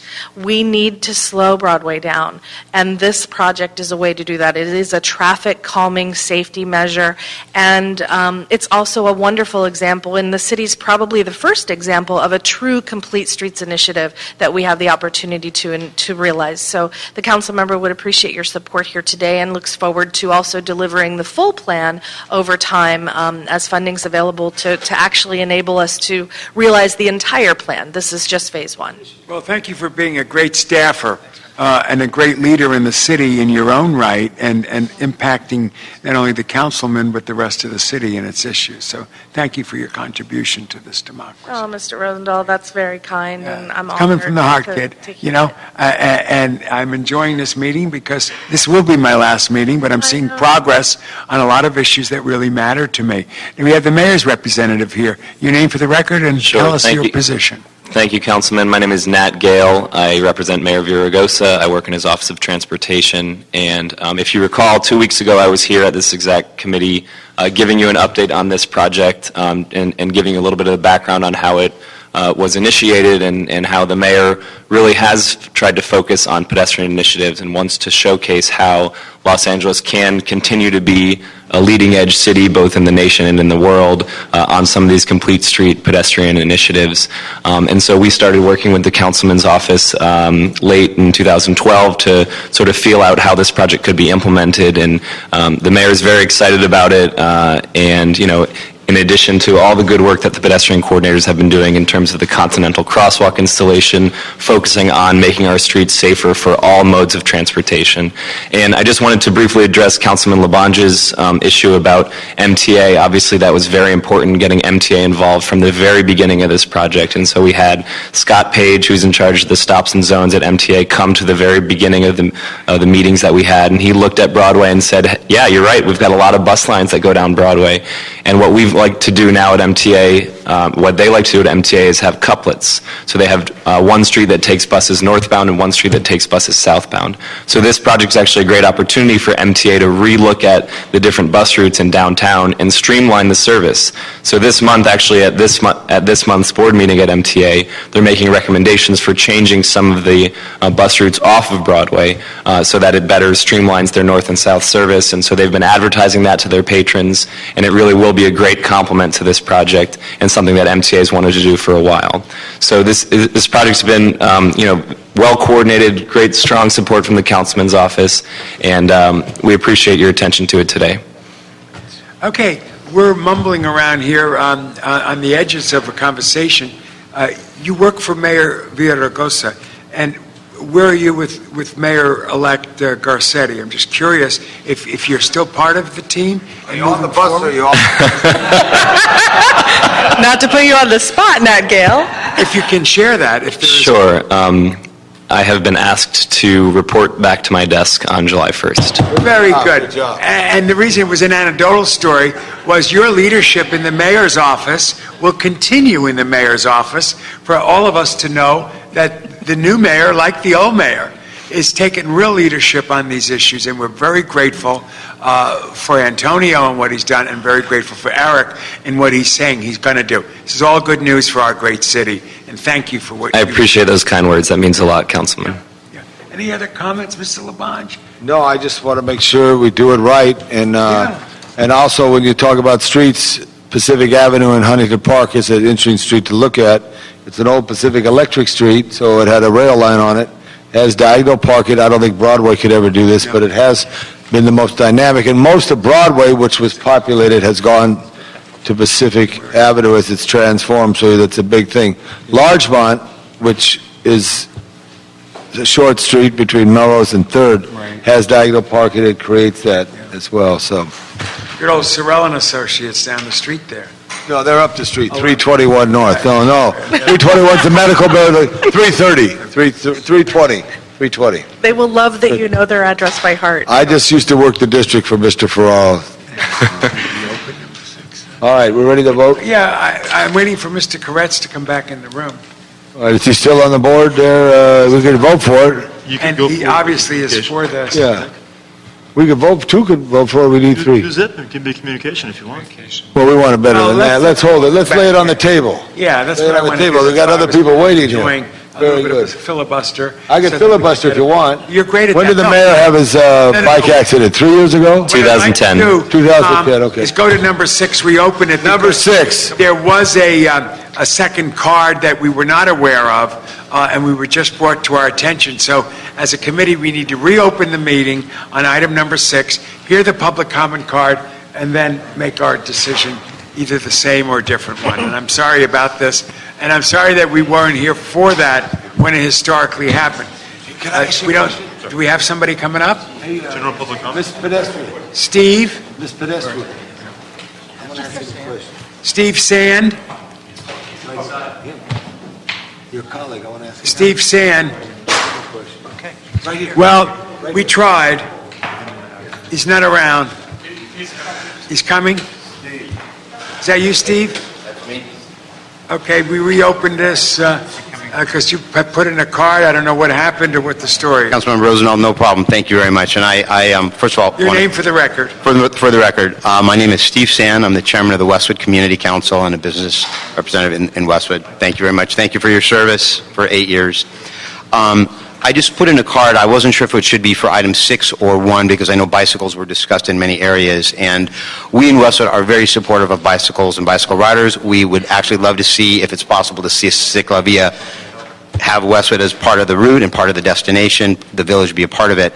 But I did want to go on record while I'm here on another item to address a very strong concern in the Westwood community, and that is the issue of where is the optimal and proper place to have a bike lane that is safe and that will serve the community in the Westwood area. And we know that city staff is studying a number of options, and one that is on the table right now is Westwood Boulevard. And I was really taken by the comments of Councilmember Labange because the very same concerns that I think think that USC would have about affecting business and impacts on parking are identical on Westwood Boulevard. And we are on record, we support bike lanes and we want a bike lane, but we feel that Westwood Boulevard would be a disaster. We don't think it's safe. That stretch of Westwood is extremely narrow. It will have very detrimental impacts on parking and on small businesses. That stretch of Westwood is not Costco corporate area. These are mom and pop shops that are very dependent on the local neighbors being able to patronize their businesses, and we're very, very concerned. And we have been to many hearings at the Medina building, and with all due respect, the city staff that is on this issue, they seem to have kind of made up their mind that they want Westwood Boulevard regardless of the input and the testimony and the concern of the local stakeholders. And I just want to say that Sepulveda is being considered and Bundy Sentinella. There's other wonderful north-south routes, but that stretch of Westwood Boulevard is not one of the options and shouldn't be. And we're very disappointed now that it's now going to the study phase, because we know the study phase is one step away from the next phase. So we're just very concerned that city staff is not listening to what the local stakeholders are saying. So we're very much for bikes, but not on Westwood Boulevard. Well, you know, they do listen, I might say, and Mr. Koretz listens, and he stepped out, and I know he does listen very much. We're very grateful for that. well, I just want you to know that we're sensitive to what you're saying. So, and I'm glad you're for the bike route. Absolutely. And we want to move forward with that. Yes. But we will get Mr. Koretz. It's in his area, and he'd be happy to meet with you afterwards to talk this through. Can we do it that way? Absolutely. Okay, thank you very much. Thank you very much. Appreciate your comment. Can I just make one comment? The DOT did a good thing on a road diet on Marina. Where they get to the major streets, they do open up to multiple lanes and have turning. So if it was one lane in each direction, but at the intersection, you get the mobility. They've looked at some, and maybe some help there. Thank you.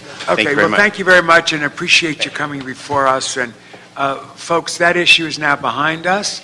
We've resolved it, and everything is great. What's next? So back to item 4, as the department noted, they have a report before you. They have identified $1.8 million that is available for this project. If you would like to move forward with that, let me read the recommendations into the record that the clerk also has a I'm for it. I just was with my copy colleagues. that, subject to the mayor within the Measure R local return fund in order to implement and maintain the Phase 1 Broadway Streetscape Master Plan. It would authorize the transfer and appropriation of 1.5 for the construction of the project and authorize the transfer and appropriation of $300,000 for the maintenance of the project, and then instruct the Department of Transportation to prepare and present an agreement with the appropriate bids for the ongoing maintenance of the streetscape project, and then authorize the CAO to make any technical adjustments. Great. Anybody, colleagues, comment on this? On this is number 7? 4. 4. This is a motion, Weezer Rosendahl, relative to the implementation of the Broadway Streetscape Master We Plan. just did that one. I know, but there's dollars and figures assigned to this with this particular motion. I move it. Okay. Second. Second. Okay, it's unanimous. We will move forward with that. Do we need to do a forthwith on it, or can we just consider that? I believe that's scheduled for this Friday. Schedule when? This Friday. In council. Okay, another big Friday moment. Will Mr. Weezer be here Friday?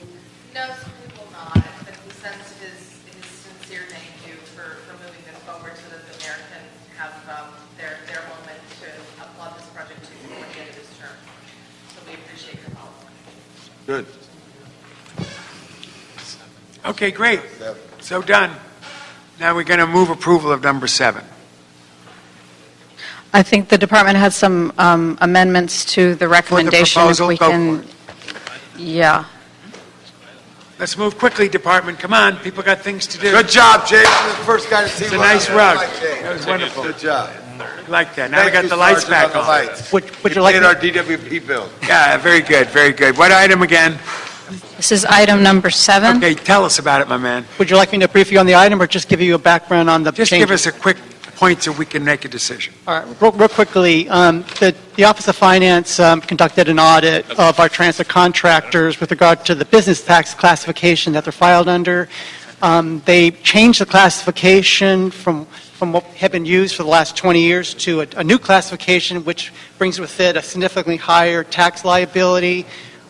They applied it retroactively, which means that we had existing contracts where they were assuming the previous classification. They now have to pay a lot more money under the new classification. What we're recommending basically is just to reimburse them for the increase from the old classification to the new classification, just on those contracts that were in place prior to the audit. For all new contracts that come in place after the audit, they should assume the new classification. We won't have to deal with this in committee. But we felt it was an appropriate thing to do for the contractors that already had contracts because they came in assuming one classification. Now they got to pay for a much The higher. fair thing to do. Fair thing to do. I think I should support the department on this. I move we support it. You want to move forward? Yeah. Mr. Koretz, are you with us on this?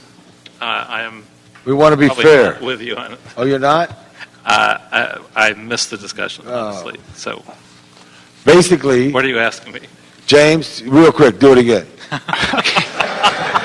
All right, I'll try to make it even shorter.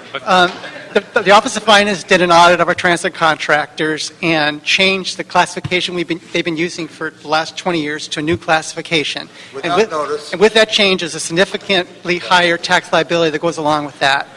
What we're saying is just on those contracts that were already in place at the time or before, that we reimburse them for that increase, and then going forward, all the contractors have to assume the new category and build that into the cost proposal.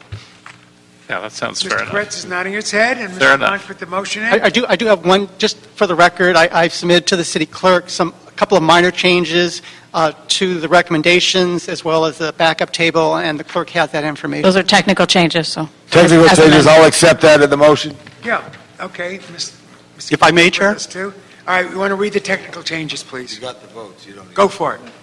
Thank you. Ed Cabrera, Office of Finance, Assistant Director. Office of Finance has no opinion and no reference to speak regarding the recommendations. However, as the report does correctly indicate, there are two ongoing audits that are in the administrative appeal process. Both of these cases could end up in litigation.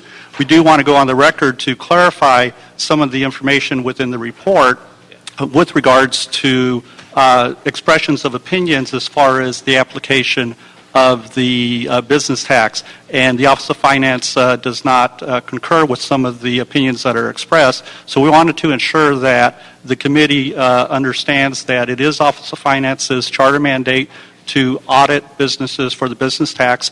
The business tax is a self-reported tax. The classification of businesses is also self-reported by businesses. So therefore, until the Office of Finance conducts an audit, we are not able to ascertain and to speak to the veracity of a business's classification or their reporting of the tax.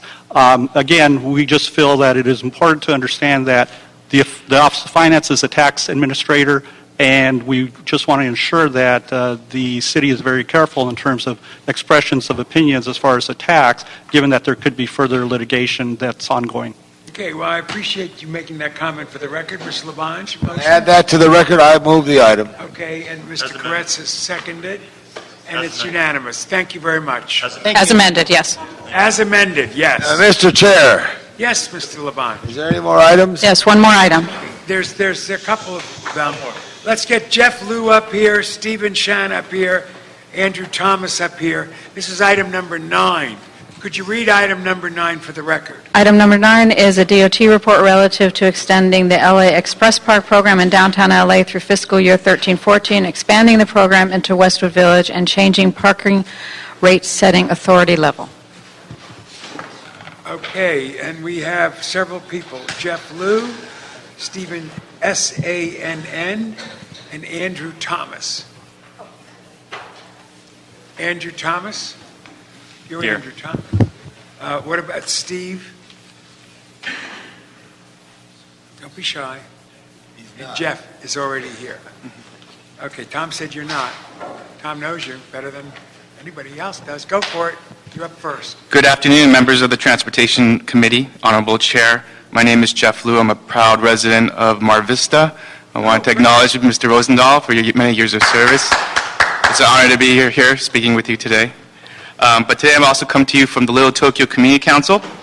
The Little Tokyo Community Council supports the extension of the LA Express Park program in downtown into fiscal year 2013-2014 and its expansion into Westwood Village. However, the Little Tokyo Community Council asks that the Transportation Committee not approve LADOT's authority to increase rates to 100% above council-approved rates. Let us fine-tune what is working and make the program better, rather than test the limits of our patrons' pocketbooks. There are several issues with the LA Express Park program that the Little Tokyo Community Council believes needs to be resolved first. These include better signage to communicate time-based pricing, further study on the impact of extending the hours of operation to 8 o'clock p.m., and increasing the safety on those blocks with lower price meters. For instance, LADOT has lowered meter rates on 3rd Street in Little Tokyo to increase occupancy, but that area has a history of large numbers of vehicle break-ins. If we are encouraging people to park in less dense areas, we need to make sure that these areas are safe. Lastly, and this is the bottom line, the actual profit gain is higher than 2.4% because it does not fully take into account all revenue from extending hours of operation from 6 p.m. to 8 p.m. LADOT was not trying to be misleading in any way. They've actually been pretty open about it, but we believe that given this information, the specter of further rate increases in light of higher profit will undermine the goals of the program and the public trust. In order for the rate authority increase to be acceptable, any future discussion of rate increases needs to come with a plan to return a portion of parking revenue back to participating neighborhoods. Thank you very much. Appreciate it. Very articulate. Sir, you're up. Thank you very much, Councilmember Rosendahl. Again, for the record, my name is Steve Sand, Chair of the Westwood Community Council. I believe you did receive in the council file a letter from the chair of our Certified Neighborhood Council, Dr. Jerry Brown. And I just have to point out that on the agenda today, item 9, it says community impact statement, none submitted.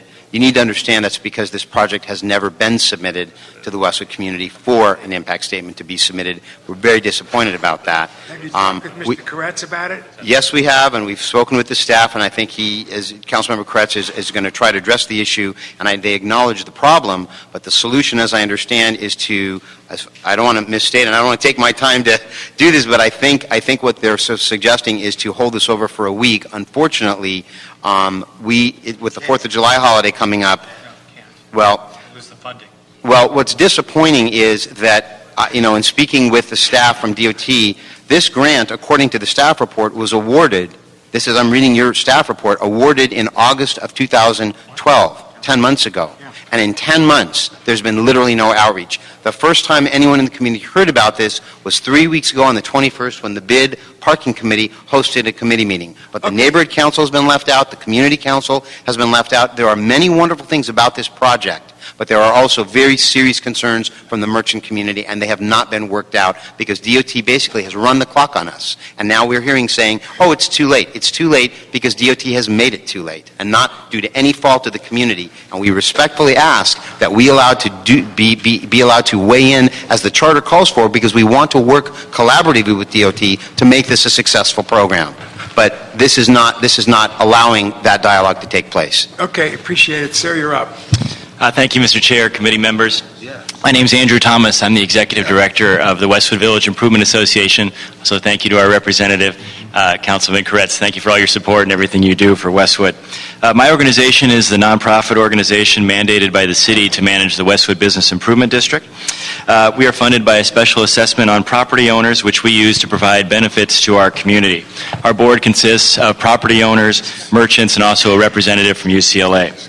I'm here today to express the Westwood Village Improvement Association's support for Express Park. I'd also like to thank Dan Mitchell from LADOT. He's been a fixture in Westwood and is presented to a subcommittee of our board, also a town hall meeting in Westwood Village, and to the full board of my organization. At this board meeting, and after the presentation and much discussion, the board voted unanimously to support the implementation of the one-year pilot program for Express Park in Westwood Village. If the program meets its goals of increasing parking utilization and access while decreasing congestion and pollution, then I believe Express Park will be very beneficial for our community and match a goal of our organization, which is to increase the amount of on-street parking in our district. We'll also be very pleased to have the infrastructure in place to collect and provide real data, as well as in-the-ground sensors that can prevent meter feeding. My board also encourages the council to create a parking district within our district as a means to keep parking revenues generated in Westwood in our district. I want to be clear, though, that my board's support of express parking is not tied to the creation of a parking district. These are separate items. Very excited about the implementation of Express Park in our district, and am appreciative of the federal funding and the city's match, and I encourage you to support the program. Thank you. Okay, thank you for that. Dan Mitchell, come up real quickly and just respond to it. Dan Mitchell, a father of 4 boys, proud graduate of LaSalle High School. No one's questioning the notion of the final decisions being made. Another point. Thank you. You guys can leave. Just make a quick response to that so we can move forward. Sure. Dan Mitchell, Department of Transportation, father of 4 boys. There are 3 parts of this. 3 parts of this report. The first is a request to approve an extension to the downtown program. The program was a 1-year demonstration program funded through a $15 million grant from the Federal Highway Administration. We've now exhausted that 1 year. That $15 million was for the capital improvements in the first year of operation. In order to tie into the larger Express Lanes program from Metro, it's our recommendation to you that the program be officially extended and our general manager be authorized to enter into that amendment with Metro. The extension of the program is funded through the adopted budget. The second part is Westwood Village. That would be to expand the program to the Westwood Village community. I will acknowledge, as I have many times publicly, that there are many organizations in Westwood Village, and we could have started earlier in order to reach out to those groups and get everyone's input. We have spent the last several weeks trying to reach out to that community but mostly have focused on the business improvement district, since this is primarily a business-oriented project. But certainly it clearly affects the community and the residents, and we acknowledge that.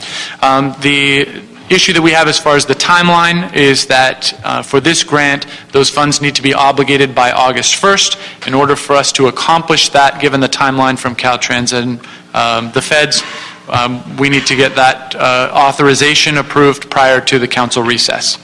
The third part of the project is regard to rate setting authority. Currently, the department's authority is to be able to adjust rates from the council approved rate in LAMC up or down by 50%. What we found over the course of the last year is that by allowing rates to vary by demand, that rates have been reduced at 60% of the spaces on average. The average rates downtown have gone down 11%. Right. But during certain times of the day in certain spaces, those limits, that limited authority of 50% up and down, is still not enough in order to change the driver behavior. And so we still have parts of the day and places where blocks are completely full. We have other places where blocks are underutilized. And so we'd like broader authority, is what we're asking, to be able to go up to 100% above the limit. That is, if it's $2 in the LAMC, that the price could go to $4, rather than the current authority is $3. And on the tail end, on the lower side, down to 50 cents as a fixed amount. Our bottom line is the flexibility will be there, but the council will make those decisions as to what rates go up here or there, or what role does the council play in that? The council's role is today in requesting the city attorney prepare a draft ordinance to extend that authority and to expand it citywide. Right. And then that ordinance will come back before the city council to vote on to approve that authority if it's the will of the council and the mayor. Did you hear that, Mr. Koretz? Yes. So can we move forward with that appreciation and candor? Yes, I think we do want to do as much outreach as we can, and that's a component of this, and we're going to get a few extra days before this hopefully comes before council for a final vote, so that we give at least a modest chance for the Westwood Neighborhood Council and Community Council to weigh in. Obviously, we can't wait a lengthy period of time because we lose the grant. We don't want to do that. But I want to be sure that before we actually implement it, we've done all the outreach, and that you come back and report on the outreach that you've done. That's great instructions. Yes. Appreciate that. Ms. LeBon. Mr. Mitchell, the private lots off-street, if we're going from 3 to 4, what do they roll? Right. Where are they at now? Are they at 10 and 20? The private lots are all over the full range, but The on-street prices are based on the usage that's I know, but permitted what's on the those private lots. lots? Because that's how I In look. some places, there are private lots that have parking $3 all day. There are other places that it's, $50. So. $3 in Westwood? That's pretty good. Now, No, I'm sorry, not in Westwood. I was speaking of downtown. Downtown, In Westwood, got it. no. The off-street rates are significantly more expensive. All right, but we're much lower. Currently, absolutely. But even to go up to $4, we're much lower. And in Westwood, the rate Westwood. authority that we're talking would be capped at $2 an hour. All right, good. So I'm looking at the man from Westwood, say, look, it's not a sting, it's a stub. Like you stub your toe, you didn't get stung. But anyway, the other question, this is the parking space here. This is a car. You pull into the parking space, you put your card, you get an hour's worth of parking. You leave at 42 minutes after the hour and you back out. In Westwood, is that meter going to give you 18 minutes of free parking for the next person, or does it go back to zero? The technology exists in order to recapture some of that time or to zero out all of the time. Right. That's something that we've been in discussion with the Westwood community, and we'd like to continue those discussions. I think I made a motion that we don't do it when we approve some contract. I think there's a little joy in Los Angeles, and one is when you find a space, and then it's topped when you find a space with money in the meter. So, and I think we took action, and may predate Mr. Jaime De La Vega, too. Would you check on that? Because I would not like to change that. Sorry, guys. I know the mayor wants to get every dime and nickel, because he, managed the city through the toughest time, but I do think there should be some joy in Mudville when you do find a parking space and that it gives you a little time.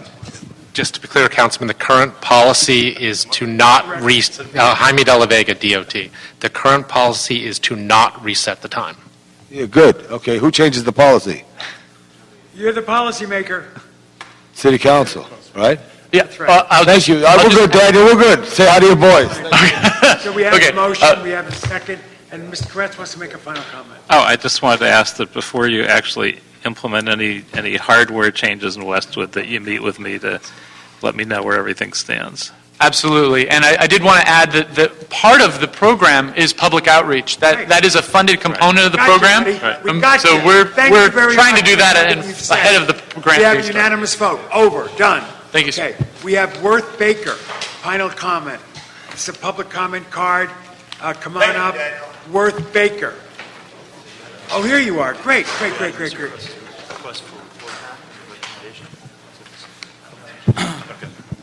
Yeah. Good afternoon. Hi. My name is Worth Baker. Sure. I live by the metro station at 7th Metro, like 7th and Figueroa. That station is very poorly. It's almost like zero signage for all three entrances. And I was wondering if it would be possible if Metro wanted to put up. I think they might have problems with certain buildings putting signage on the outside of the buildings. Would it be possible for them to put up some large signs attached to the lighting poles? Is that something that's possible? It's a great. You come in, Maria. This is important, Maria. It's a great. Hold on, idea. Maria. Make a lot of sense. I know, Maria. Yes. I'm on the MTA board tomorrow. Prepare a motion for me. This man made a very good point. It's 7th at Figueroa, 7th at Flower. There's very poor signage to the metro station. There's zero signage. Ask MTA to review the signage at the. What's that, 7th Street? Yeah, it's 7th Metro. 7th Metro Center. And then to increase the signage, to work with LADOT, and they're fine sign makers at Piper Yeah, Tech. maybe they could also put something on. Good, that's sidewalk. good public comment. Come to MD, I'll put it in tomorrow. Come on. Thanks, Maria. Thank you very much. Staff, talk to this gentleman afterwards and keep him updated, would you? Make sure he's kept updated on this issue. Okay, we finished the meeting. One more comment. Mr. Koretz wants to make a final comment. I just wanted to thank our esteemed chair, Bill Rosendahl, for his incredible service. I'm sorry there's not many people here to applaud it. You've been an incredible chair, and we will all miss you greatly for that and so many other reasons, and your friendship. God bless you. Thank you. Mr. Rosendahl, I love you. I appreciate all that you've done. You've been a tiger when it's come to transportation and doing all kinds of variety of efforts. I'd marry you, but I'm already married. I love you, Billy boy. Thank you very much. Thank you, everybody. Meeting is adjourned.